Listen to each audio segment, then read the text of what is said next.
A man stands on a rotating platform.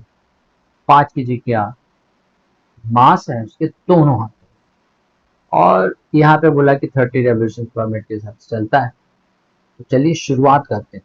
सबसे पहले हम ये मान लेते हैं कि अगर उसका हाथ स्ट्रेच्ड आउट है तो उसका मोमेंट ऑफ इनर्शिया कितना। कैलकुलेशंस के हिसाब से अगर हम चलें तो आउटस्ट्रेच्ड आर्म के केस में उसका moment of inertia I will be equal to उसका खुद का मोमेंट ऑफ इनर्शिया, ये दे रखा है 7.6 kg मीटर्स को। साथ में दो वेट्स हैं 2 kg के, दोनों उसके हाथों में है, जिसको हम लोग लिख सकते हैं 2 टाइम्स mr²। और यहाँ पर फटाफट हम लोग आई नॉट की वैल्यू सब्स्टिट्यूट कर देते हैं, तो ये हो जाएगी 7.6 प्लस 2 है, m की वैल्यू यहाँ पे 5 kg है, r की वैल्यू 0.9, माइंड इट 0.9, आप क्योंकि 90 सेंटीमीटर को कन्वर्ट करेंगे तो ये वैल्यू आ जाएगी आपकी 15.7 kg मीटर्स। फर्स्ट पार्ट इसका कंप्लीट हो गया। अब क्योंकि इसकी स्पीड दे रखी है और वो स्पीड दे रखी है 30, जो कि दे रखा है 30 रेवोल्यूशंस पर मिनट। अब हम साथ साथ एक और चीज निकालते हैं कि इसका वो मोमेंट ऑफ इनर्शिया जब ये अपने हाथों को अंदर खींच लेगा, तो जब वो अपने हाथों को अंदर खींच लेगा तो इस समय क्या होगा, इस समय वही सब चीजें होंगी, बस आर की जगह आर डैश होगा। और यहाँ पर हम लोग आर की जगह शायद 20 सेंटीमीटर देखें क्वेश्चन में, 20 सेंटीमीटर 2 × 5 × 20 सेंटीमीटर यानी 0.2 का होल स्क्वायर, पूरा कैलकुलेशन पे ये वैल्यू आएगी 8 kg मीटर स्क्वायर। अब यहाँ पे कंजर्वेशन ऑफ एंगुलर मोमेंटम लग रहा है, तो कंजर्वेशन ऑफ एंगुलर मोमेंटम में हम लोग सिंपल लिखेंगे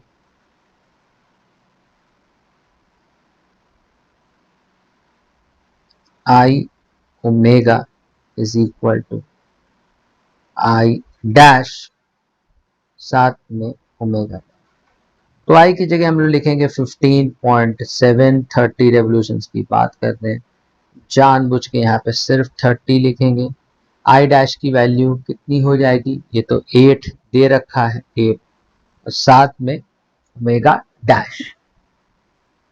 सॉल्व करने पर ओमेगा डैश की वैल्यू आएगी ऑलमोस्ट 59 रेवोल्यूशन पर मिनट।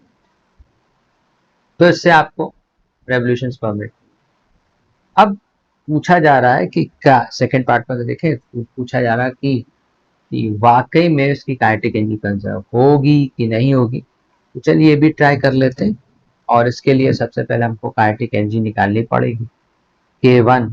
तो K1 की वैल्यू इज इक्वल टू, यहाँ पे लिखेंगे 1/2 आई ओमेगा स्क्वायर।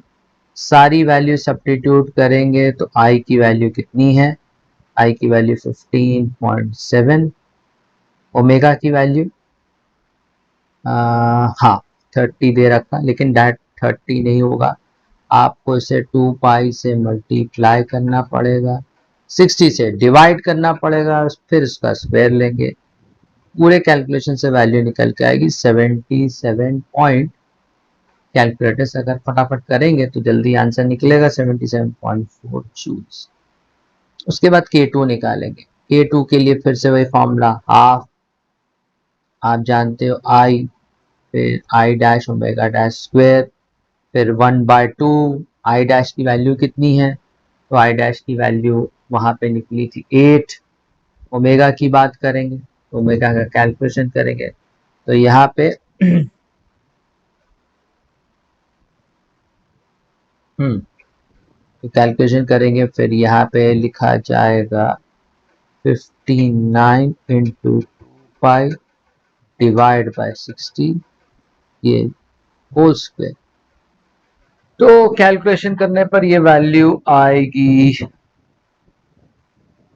1 52 जूल्स। तो जैसे कि आपको समझ में आ गया कि अब आगे आप पता चल रहा है कि काइनेटिक एनर्जी जो पहले के मुकाबले बढ़ गई। इसका मतलब यहाँ पर काइनेटिक एनर्जी कंजर्व नहीं। तो ये कहाँ से हुआ ये?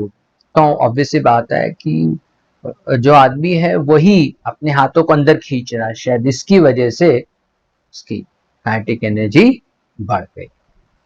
तो इस तरह से इस क्वेश्चन को सॉल्व किया।